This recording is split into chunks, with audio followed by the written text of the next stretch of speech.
My name is Phoebe. I am 34 years old, and until recently, I was the kind of person people described as reliable.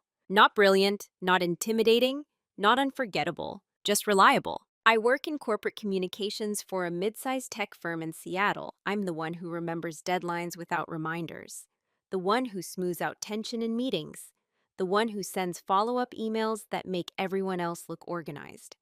If you've ever worked in an office, you know the type.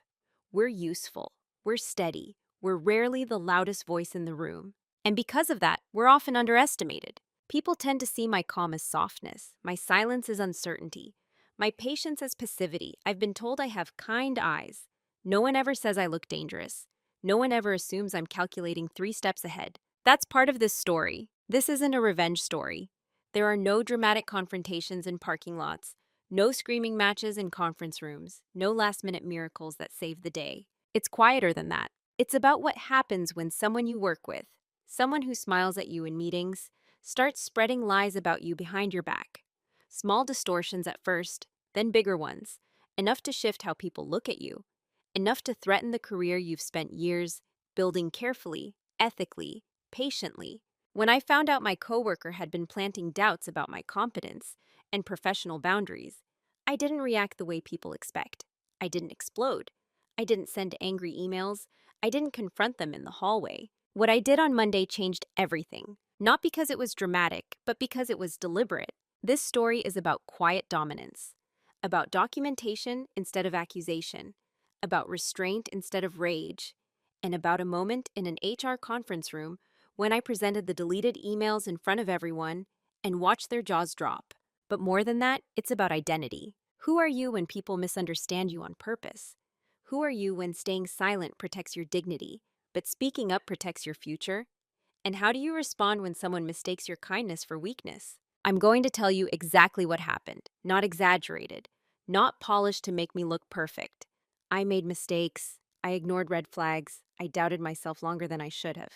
But I never lied, and that mattered. If you've ever felt quietly underestimated, if you've ever sensed your name being passed around rooms you weren't in, then you might recognize yourself in this. Have you ever realized too late that someone was rewriting your story behind your back? If you had asked my coworkers to describe me 6 months ago, they would have smiled politely and said something like, "Oh, Phoebe, she's great, super dependable." Dependable. It's a compliment that rarely comes with promotion. In meetings, I was the one who arrived 5 minutes early and chose the seat slightly off center, not at the head of the table, not hidden in the corner. I took notes.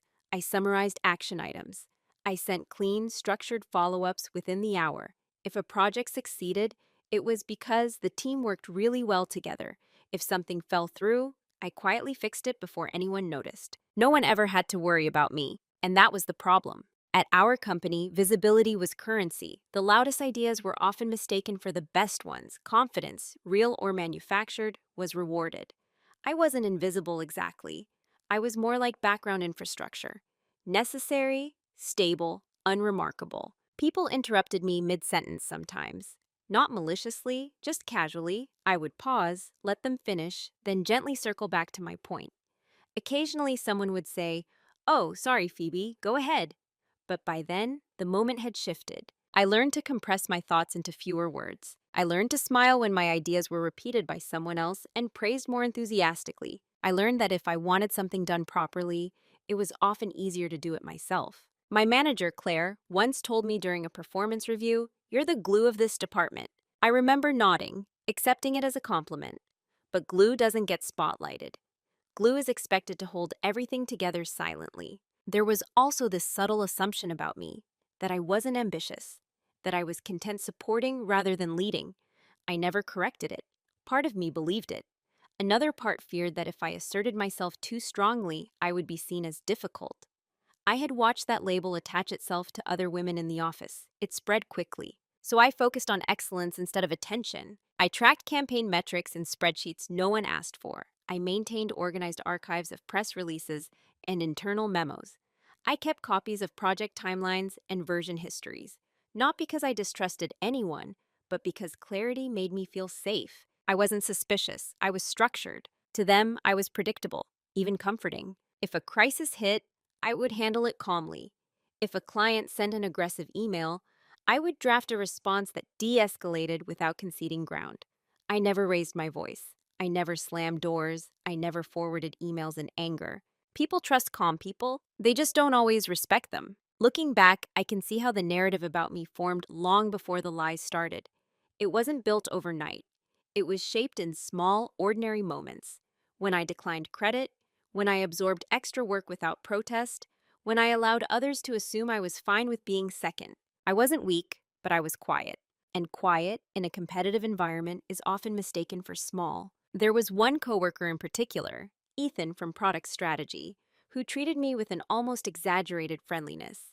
He would lean over my desk and say things like, "We'd be lost without you, Phoebe," in a tone that felt playful but dismissive at the same time, like praising a well-trained assistant.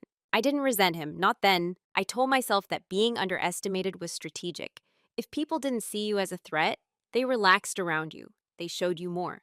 They said more. What I didn't realize was that while I was busy being the stable one, someone else was quietly reshaping how others saw me. And the most dangerous shifts aren't loud, they happen in rooms you're not in conversations that start with, "I don't want to make this a big deal." But at that point, I still believed my work spoke for itself. I believed consistency would protect me. I believed that if I stayed steady long enough, the right people would notice. I didn't yet understand that narratives move faster than facts. And I had no idea mine was already being rewritten. The first sign wasn't dramatic. There was no confrontation. No rumor was delivered directly to my face. It was a pause, a subtle, almost imperceptible hesitation in Claire's voice during a Monday stand-up meeting. We were reviewing timelines for an upcoming product launch. I had finalized the internal communications draft the previous Thursday and circulated it to product and legal for review. Standard process. Nothing unusual. When it was my turn to speak, I said, "Legal approved the messaging on Friday. We're aligned for Thursday's release unless there are last-minute changes." Ethan glanced down at his laptop, then looked up with a small frown. "Actually," he said lightly, "I thought we were still waiting on clarification around the feature limitations. I didn't see that addressed." The room shifted its attention to me. It wasn't accusatory, it wasn't aggressive, but it was enough. I blinked once, processing. That clarification was added in version 3. Sent Friday at 2:14 p.m., I highlighted the paragraph in yellow. Ethan tilted his head slightly, as if confused. Maybe I missed it." He smiled. Claire made a small note on her tablet. "Okay, just make sure everyone's fully aligned before release." "Fully aligned," I nodded, "of course." The meeting moved on. No one lingered on it. But something about it stayed with me, not because he questioned me. That happens in collaborative environments. It's normal, healthy, even. It was the tone, not confusion, not oversight, implantation, a seed placed gently in the room. Maybe Phoebe overlooked something. That afternoon, I checked the email thread again. Version 3 was there, time-stamped. The feature limitations are clearly inserted, just as I remembered. Legal's approval sat directly beneath it. Ethan had replied, "Looks good to me." No confusion, no questions. I closed my laptop slowly. I told myself I was overthinking it. Maybe he genuinely forgot. Maybe he skimmed. Maybe he wanted reassurance in front of leadership. There were a dozen innocent explanations. But the next small cut came 2 weeks later. We were in a cross-functional planning session when Claire asked who would present the communication rollout strategy to senior leadership. Ethan spoke before I could. "I think I should walk them through it," he said casually. "Since product and comms have been collaborating closely, I can represent both sides." I felt something tighten in my chest, not anger, just displacement. I had built the entire rollout framework, the sequencing, the stakeholder map, the risk mitigation notes. Claire hesitated for half a second. Then she nodded. "That makes sense." I smiled politely. "I'll send you the deck." Ethan grinned. "Perfect. I'll make sure it lands well." Make sure it lands well. As if I wouldn't. Again, no one saw anything wrong. There was nothing visibly offensive. No raised voices, no overt dismissal, just small adjustments in positioning. I started noticing a pattern after that. In meetings, Ethan would rephrase my suggestions moments after I said them, using slightly stronger language. When I said, "We may want to consider adjusting the timeline," he would follow with, "We need to shift this deadline to avoid risk." His version always sounded more decisive. Leadership responded to decisiveness. Once, during a coffee break, I overheard him speaking quietly to someone from finance. "She's great at execution," he was saying, "just not always thinking big picture." I froze mid-step. He wasn't whispering maliciously. It sounded almost analytical, like a performance evaluation. Execution, not a strategy. Support, not leadership. I walked past them as if I hadn't heard. That night, I opened my black notebook and wrote down the date. Not because I planned to confront him, not because I felt threatened, because something felt off. The cuts were small, individually harmless, but small cuts, repeated often enough, can reshape perception. I still gave him the benefit of the doubt. I still told myself that collaboration sometimes blurs credit. I still believed competence would outweigh narrative. But a quiet awareness had begun to form. Someone was editing the margins of my reputation, and no one else seemed to notice. There's a strange thing that happens when small acts of dismissal repeat themselves. You stop reacting to them, not because they don't matter, but acknowledging them would require you to admit something uncomfortable. After the third or fourth time, Ethan reframed my ideas as his own, and I stopped feeling surprised. I started preparing for it. If I planned to suggest something in a meeting, I would rehearse the wording in my head beforehand, tightening it, sharpening it, removing qualifiers. I told myself it was professional growth. I was learning to be more assertive. But even when I spoke clearly, he found a way to adjust the spotlight. Once, during a quarterly planning review, I presented a risk assessment I had spent days refining.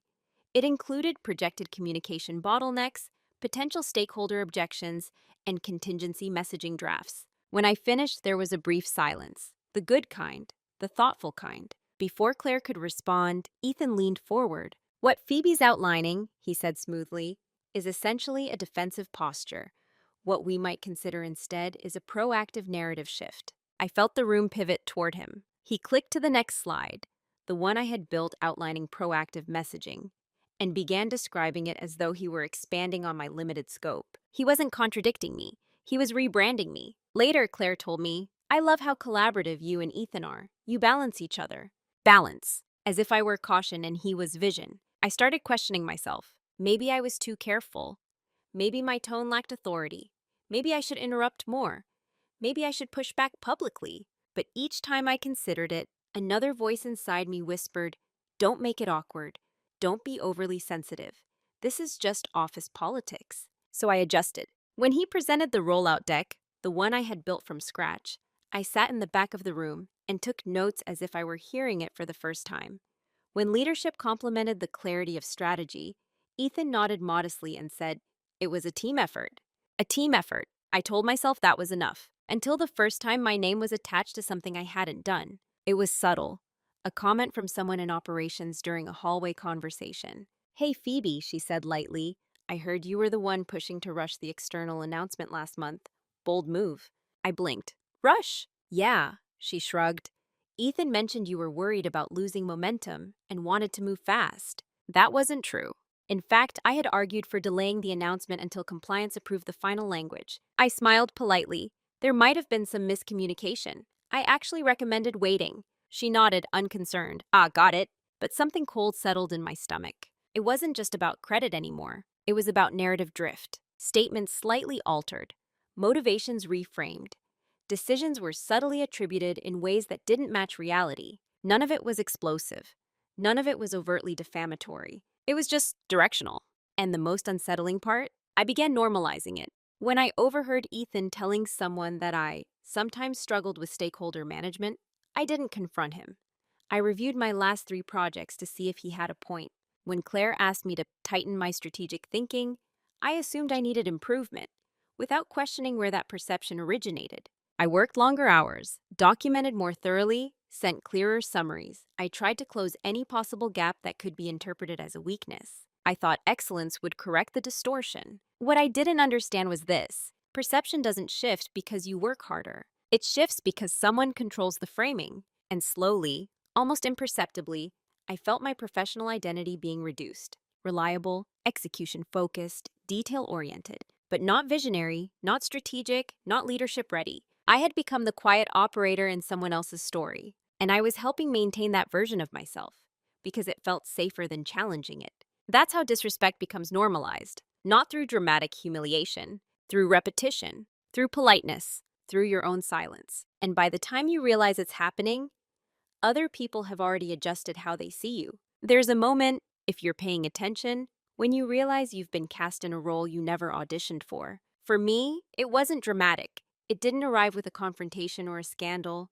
It arrived during a leadership offsite. We were gathered in a glass-walled conference room overlooking Lake Union, whiteboards filled with quarterly objectives, post-it notes layered in bright clusters. The kind of setting is designed to feel innovative. Claire was facilitating a session on departmental strengths. She asked each of us to describe the person to our right in one sentence. When it was Ethan's turn to describe me, he didn't hesitate. Phoebe is our operational backbone, he said warmly.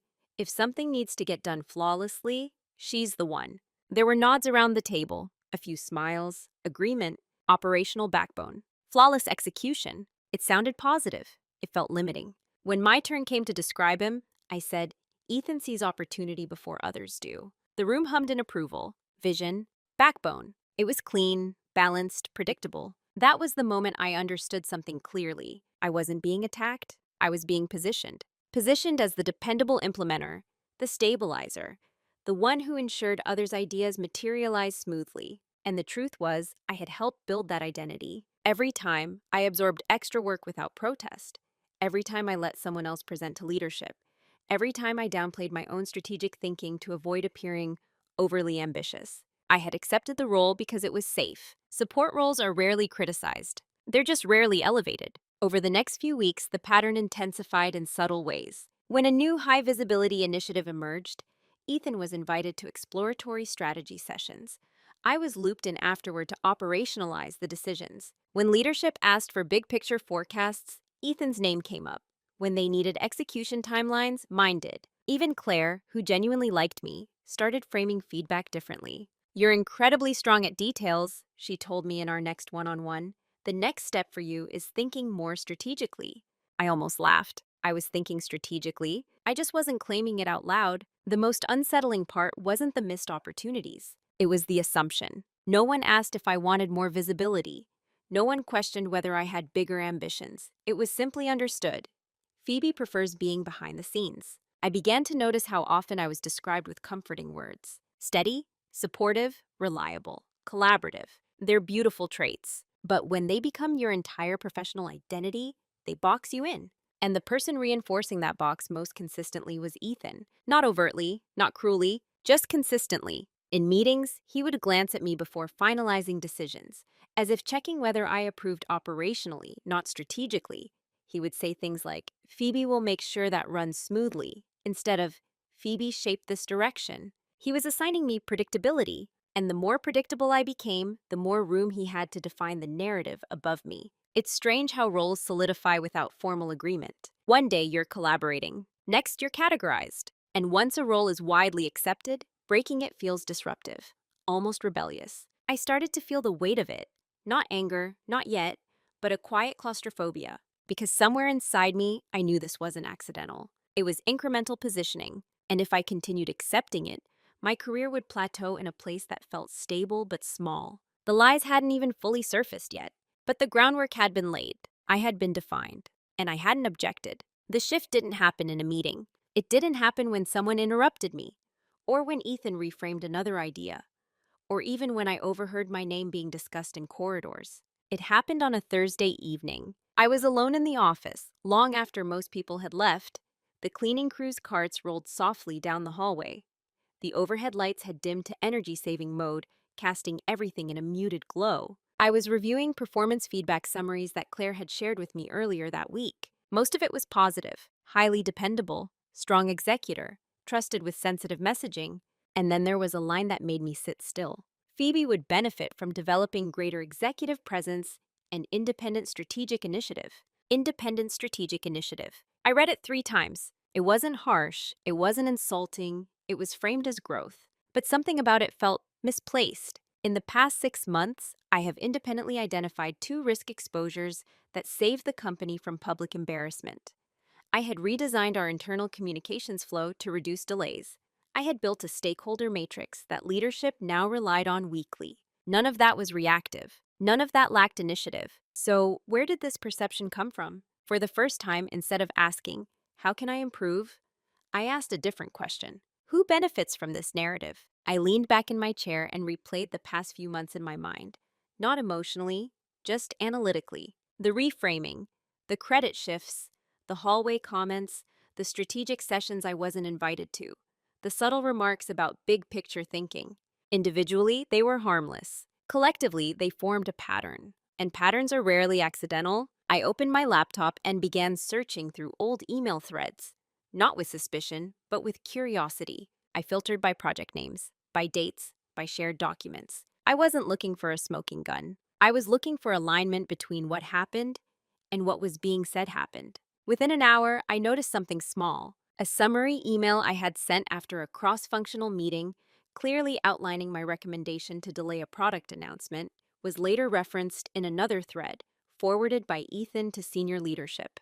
But in his forward, he paraphrased my recommendation differently. Instead of recommend delay pending compliance confirmation, it read, Comms team believes we can move quickly but is flagging minor compliance review. Minor? That word shifted everything. I never called it minor. I had called it critical. I stared at the screen for a long moment. It wasn't a blatant lie. It was a reinterpretation. But that reinterpretation had shaped perception, and I suddenly understood something with painful clarity. I had been assuming good faith in every interaction. I had been optimizing for harmony, but someone else had been optimizing for positioning. This wasn't about personality differences anymore. This was narrative control. I closed my laptop slowly. For the first time, I didn't feel hurt. I felt awake. There's a difference between being kind and being passive. There's a difference between being collaborative and being absorbent.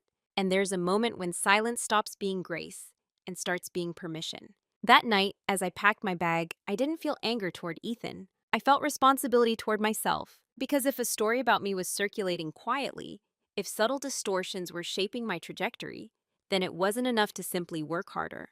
Clarity needed structure, facts need preservation, and a calm needed strategy. I walked out of the office into the cool Seattle air with a decision forming, not about confrontation, but about documentation. The shift wasn't loud, it was internal. And once you see a pattern clearly, you can't unsee it. The following Monday, I did something that looked like nothing at all. I stopped correcting him in real time, not because I gave up, not because I felt defeated, but because I was done reacting. There's a subtle power in silence when it's intentional, when it's no longer confusion or shock, but observation. In our weekly sync, Ethan once again reframed part of my recommendation about stakeholder sequencing. Normally, I would have gently clarified. That day, I simply nodded and wrote something down in my black notebook. Not visibly defensive, not withdrawn, just still. He continued speaking confidently. The room followed him. Claire nodded. The meeting moved forward. But this time, instead of mentally rehearsing how I could have phrased things better, I documented the moment.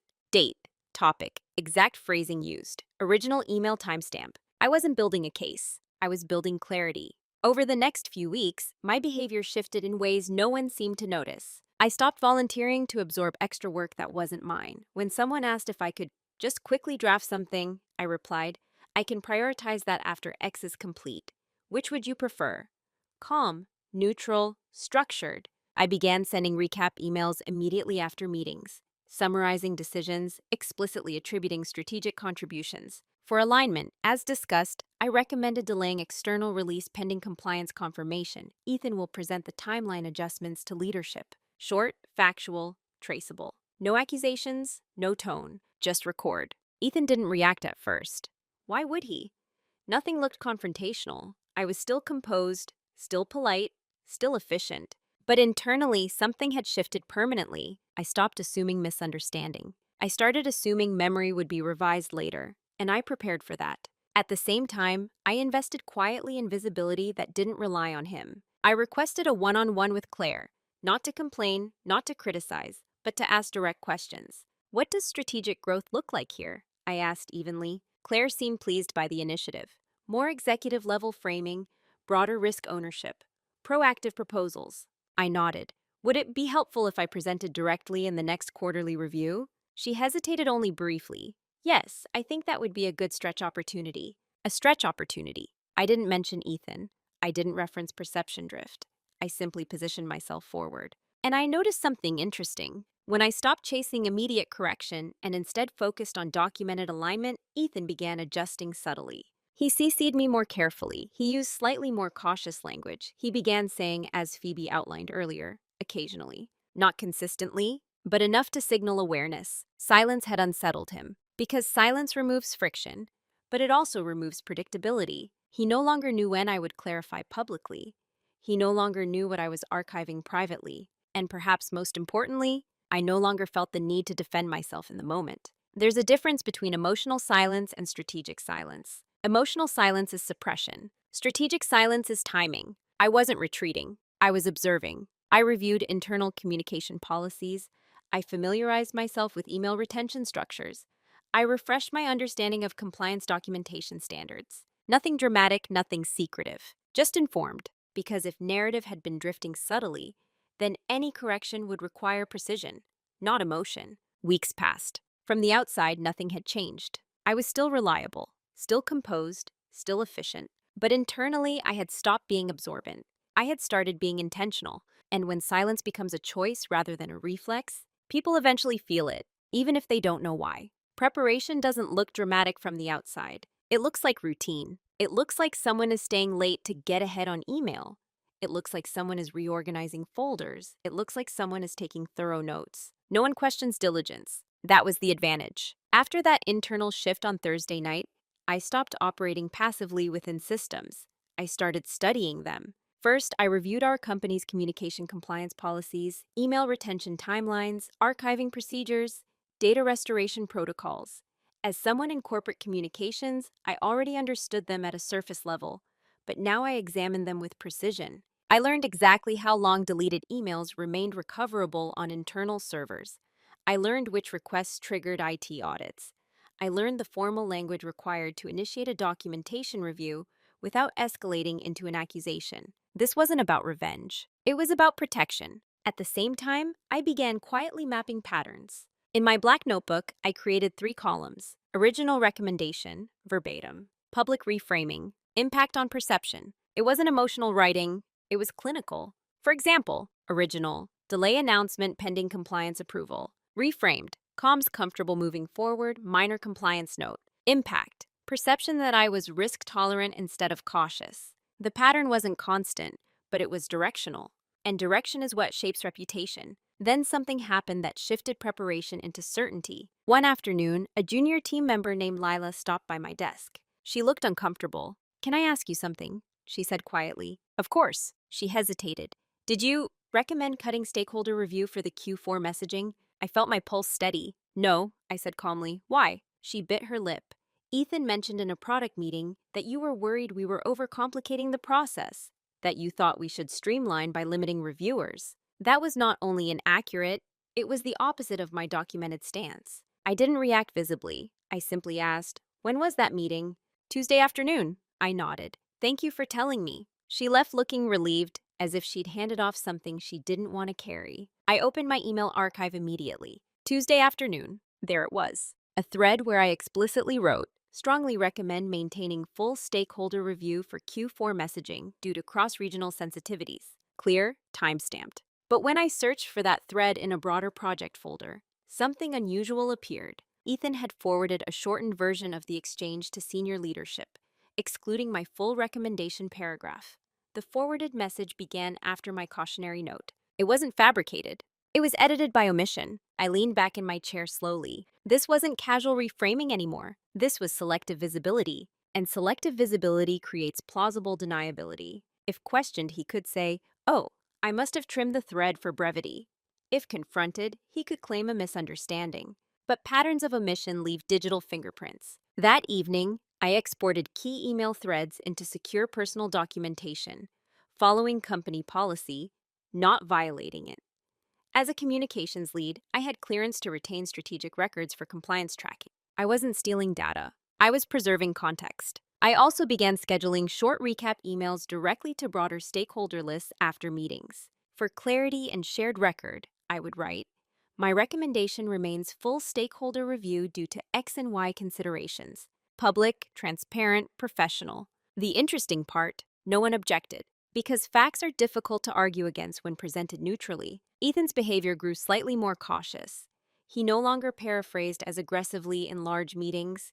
Instead, he shifted conversations into smaller rooms, fewer witnesses, more verbal framing. That told me everything. Narrative distortion thrives in ambiguity, so I removed ambiguity. I asked more clarifying questions in meetings. Just to confirm, are we aligned that the decision is to delay pending compliance? I used language that required yes or no answers, calm, direct, unemotional. From the outside, I appeared more structured, more precise. From the inside, I was building alignment records. Because I had reached a quiet conclusion, if my professional identity was being subtly reshaped, then correction would require evidence, not argument. And evidence requires patience. They never noticed the shift. They saw the same Phoebe, reliable, quiet, organized. What they didn't see, had I stopped trusting memory and started trusting documentation. The moment of clarity didn't happen in a conference room. It happened alone at my kitchen table on a Sunday afternoon. Rain tapped softly against the window. My laptop was open. A mug of tea had gone cold beside me. I wasn't searching for a scandal. I was auditing alignment. Over the previous weeks, I had compiled email threads, meeting recaps, time-stamped recommendations, and forwarded summaries. Not obsessively, just systematically. I wanted to test a theory. Was this pattern intentional or interpretive? So I created a timeline, project by project, meeting by meeting, statement by statement. And when I laid everything side by side, something crystallized. The distortions weren't random. They followed a consistent direction. When I recommended caution, it was reframed as hesitation. When I advocated structure, it was framed as rigidity. When I proposed strategic sequencing, it was described as execution planning. Never false in isolation, but consistently diminishing in scale. Then I found something that made me go very still. An email thread from 2 months earlier regarding budget allocation for an external communications vendor. In the original thread, I had raised concerns about overcommitting funds without leadership approval. I had explicitly written, we should not proceed with vendor onboarding until finance signs off on the revised allocation. Clear, direct. The thread ended without resolution. But when I searched Ethan's name in connection with that project, I found a forwarded email he had sent to Claire in finance. The subject line, comms aligned to move forward. Aligned. I opened the forwarded content. My cautionary paragraph was missing entirely, not summarized, not paraphrased. Deleted. And beneath the trimmed thread, Ethan had written, Phoebe confirmed no blockers from the comms side, proceeding with vendor onboarding. I stared at the screen for a long time. My first emotion wasn't anger. It was stillness, because this was no longer subtle framing. This was a contradiction. I checked my sent folder again to confirm. The original email was intact, time-stamped, archived. Then I checked the version history logs in our internal system. The forwarded email showed manual editing before sending. Manual? I leaned back in my chair slowly. There it was. Not gossip, not hallway comments, not interpretive feedback. A documented alteration that changed decision perception. I didn't feel triumphant. I felt clear, because clarity changes everything. This wasn't about personality differences. It wasn't about tone or confidence or executive presence. It was about controlled omission. And controlled omission becomes misrepresentation when it alters decisions. I closed my laptop gently. For several minutes, I just sat there, listening to the rain. I thought about my options. I could confront Ethan privately. He would likely explain it as efficiency. He would apologize lightly, and the pattern would continue, more carefully. I could ignore it, work harder, outperform the narrative. But the problem wasn't performance. The problem was recorded. Then I remembered something I had reviewed weeks earlier. Our company's compliance policy required an accurate representation of cross-functional approvals in financial decisions. Misrepresentation, intentional or not, triggered mandatory review. I wasn't looking to destroy anyone, but I was no longer willing to absorb distortion. I reopened my laptop. Calmly, I drafted a neutral email to IT compliance requesting the retrieval of archived email versions related to the vendor onboarding project, citing alignment verification. No accusations, just procedural language. Then I scheduled a meeting with HR for the following Monday. Subject line, documentation review request, communication alignment. I didn't tell anyone, not Claire, not Ethan, no one. There was no adrenaline, no dramatic music playing in my head, just quiet certainty. Because when you discover leverage that's factual, not emotional, you don't celebrate, you organize. And for the first time in months, I felt something steady inside me. Not anger, authority. Once you see something clearly, you can't unknow it. That Sunday night, after sending the compliance retrieval request, I didn't sleep immediately. Not because I was anxious, but because I understood that whatever happened next would be irreversible. There are moments in life where you can still choose comfort over clarity. This was one of them. I sat in the quiet of my apartment and considered every possible path. Option 1. Withdraw the request on Monday morning. Tell HR it was a misunderstanding. Have a private conversation with Ethan. That path would preserve surface harmony, no reputational explosion, no department tension, but it would also signal something dangerous, that I was willing to tolerate documented misrepresentation for the sake of comfort. Option 2, confront Ethan directly before HR became involved. I imagined the conversation. I noticed the forwarded thread omitted my recommendation. He would likely lean back in his chair, eyebrows raised slightly in mild surprise. Oh, that must have been an oversight. Polite, plausible, dismissible. Even if he apologized, the damage would remain undocumented. The perception drift would continue, only more subtly. Option 3, proceed formally. Not emotionally, not aggressively, procedurally. Let compliance retrieve archived versions. Let the documentation speak. Let leadership see alignment gaps in neutral daylight. This option carried risk. It would escalate visibility. It would shift the dynamic permanently. It might create tension in the department. It might affect Claire's trust. Not because I was wrong, but because escalation is uncomfortable. But there was another truth I couldn't ignore. If someone was willing to edit context once, they might do it again. And next time, the stakes could be higher. Financial liability, regulatory exposure, public messaging risk. I wasn't protecting my ego, I was protecting record integrity. That distinction mattered to me. Around midnight, I opened my notebook and wrote a single sentence. Silence protects peace, documentation protects the future. Then I closed it. Monday morning arrived quietly. No storm, no dramatic energy. I dressed the same way I always did. Charcoal blazer, cream blouse, hair tied neatly back.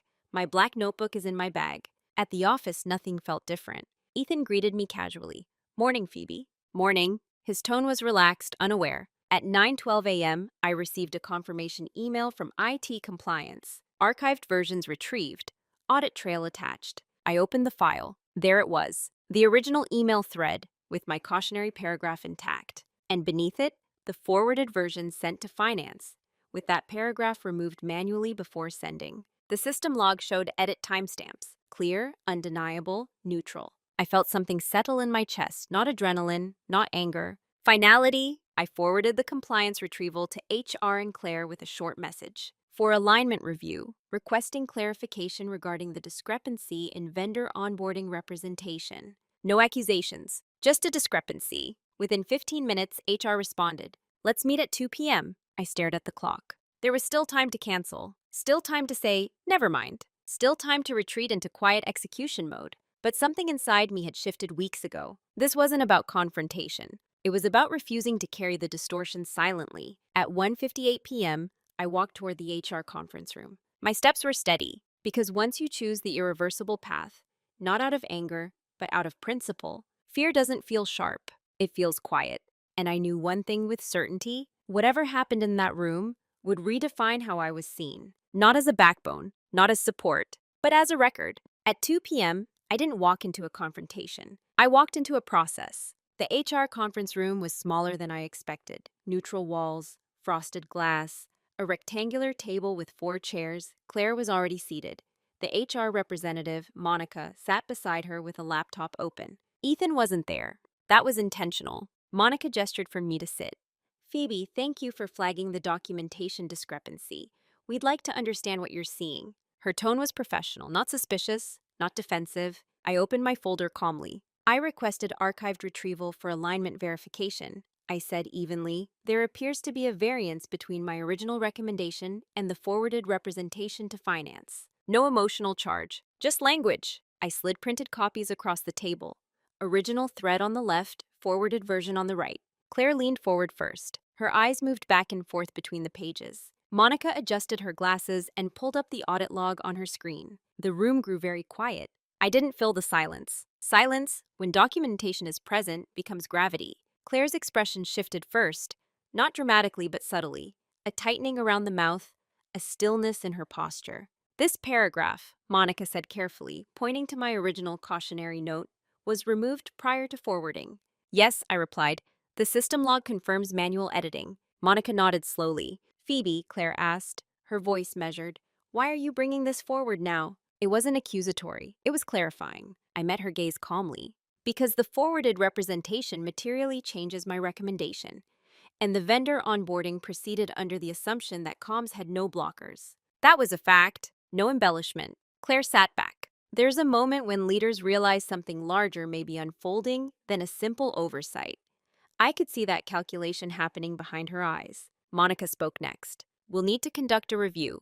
This falls under compliance accuracy standards. I nodded. I understand. That was it. No raised voices, no dramatic confrontation, just initiation. I left the room at 2:27 p.m. Ethan passed me in the hallway on his way to a different meeting. He smiled casually. Everything okay? Yes, I said calmly, because at that point it was. The rest of the week unfolded quietly. IT compliance pulled additional archive threads related to cross-functional approvals.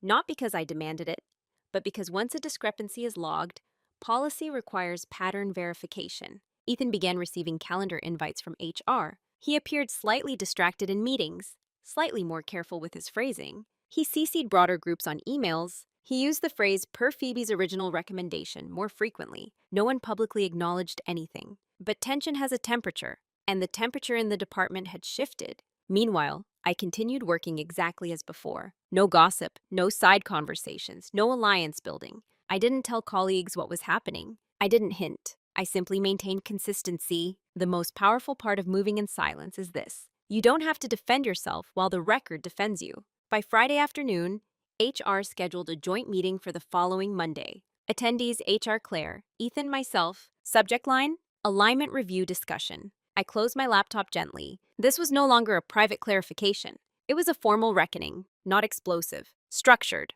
And the reason I felt steady walking into that week was simple. I hadn't attacked. I hadn't accused. I had presented a discrepancy. And discrepancy, when documented, demands explanation. On Monday, the room would decide whether this was an oversight or pattern, and I already knew what the pattern looked like. The week between the initial review and the joint meeting felt strangely ordinary. That's how consequences often begin, not with visible collapse, but with subtle misalignment. On Tuesday morning, Ethan arrived later than usual. He moved through the office with his typical composure, but something about his rhythm had changed. He paused longer before speaking in meetings. He referenced documents more frequently. He corrected himself mid-sentence once. No one else seemed to notice, but I did. Because when someone who usually operates with fluid confidence begins anchoring themselves to written records, it means they understand something has shifted. Midweek, Claire called a short team sync, shorter than usual. She emphasized precision and cross-functional communication. She reiterated the importance of accurate representation of approvals. She spoke generally, without names, but the message was not abstract. I watched Ethan's posture as she spoke, still neutral, listening, no visible discomfort, which in some ways was more telling than defensiveness would have been. That afternoon, Lila stopped by my desk again. Hey, she said quietly, is everything okay? There's been more email traffic than usual. I smiled gently. Just alignment checks. She nodded, relieved but curious. I realized then how invisible reputation shifts are to those not directly involved. From the outside, nothing dramatic was happening. Inside leadership channels, however, compliance had begun cross-referencing additional projects, specifically those involving financial or strategic sign-off. That wasn't my request. That was policy. When a discrepancy involves resource allocation, it triggers pattern verification. By Thursday, I received a calendar invite for a brief follow-up with Monica, just me. She didn't look accusatory when I entered her office. She looked analytical. We've identified 2 additional threads where representation differed from original recommendations, she said carefully. Not lies, differences. In one case, my caution about timeline risk was paraphrased as low-risk delay.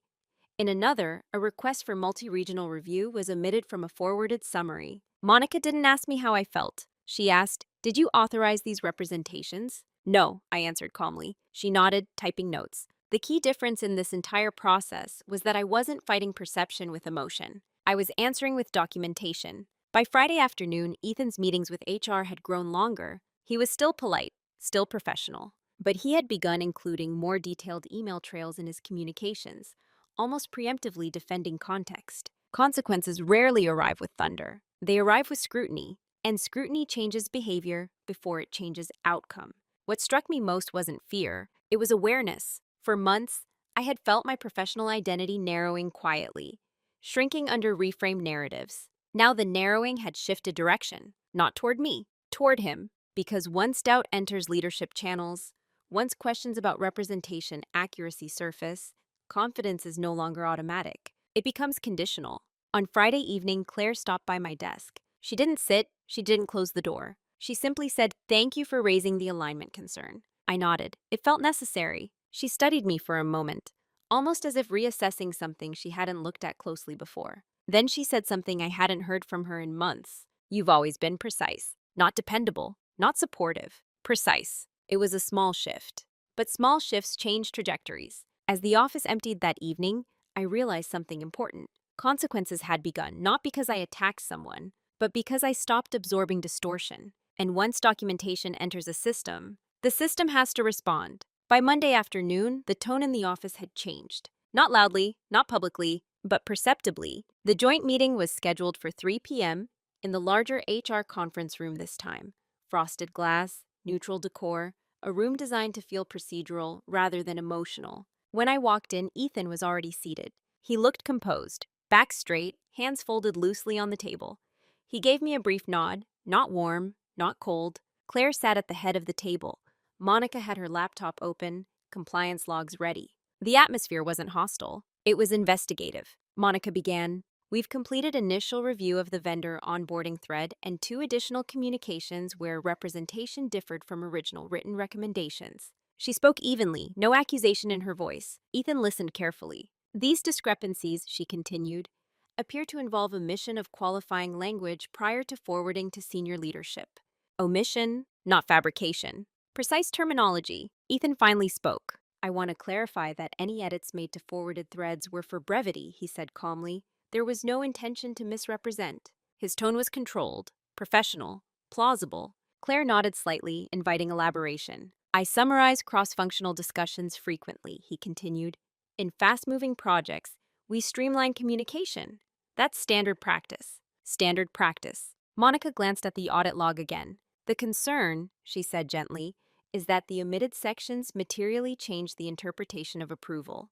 Silence settled over the table. I haven't spoken yet. I didn't need to, because this wasn't about who felt slighted. It was about what the record showed. Ethan turned slightly toward me. "Phoebe, if you felt misrepresented, that was never my intention. I believed we were aligned." His phrasing was careful. "If you felt, not I misrepresented." I met his gaze evenly. "In the vendor thread," I said calmly, "my recommendation was explicitly to pause onboarding pending finance approval. The forwarded version stated no blockers. That altered the decision path. No accusation, just alignment language." Claire's expression had shifted from neutrality to concern. "This created financial exposure," she said quietly. That was the word that mattered. Exposure. In corporate environments, personal conflict can be navigated. Financial risk triggers accountability. Ethan inhaled slowly. "I may have misjudged the weight of that phrasing," he said. "May have. Misjudged. Still measured." But the room had already tilted, because this wasn't one isolated edit. It was pattern adjacent. Monica closed her laptop gently. "At this stage," she said, "we'll be formalizing documentation expectations moving forward. Further review may occur." Further review, not punishment. Not yet, but the tone had changed. And here's what was undeniable in that moment. Trust had shifted. Not loudly, but permanently. When the meeting ended, Ethan gathered his papers with deliberate calm. He didn't look at me as he left. Claire remained seated for a moment. Then she said something quietly, almost to herself. This should have been transparent. It wasn't anger. It was a realization. Over the next few days, subtle changes accelerated. Ethan was temporarily removed from direct financial approval chains pending review. Leadership requested a joint sign-off on cross-functional summaries. And most telling of all, in the next executive meeting, Claire asked me to present the full strategic communications roadmap myself. Not an operational detail. Strategic framing. It was quiet. It was procedural, but it was irreversible. Because once leadership sees that narrative control was being exercised selectively, they don't unsee it. And by the time Ethan began sending longer, more comprehensive emails, careful to include every qualifier, it was already too late. Not because I had destroyed him, but because the record had corrected itself. And records don't negotiate. The final conversation between Ethan and me didn't happen in a conference room. It happened in the quietest place in the office, near the large windows overlooking the water, late in the afternoon when most people had already left. He approached me first.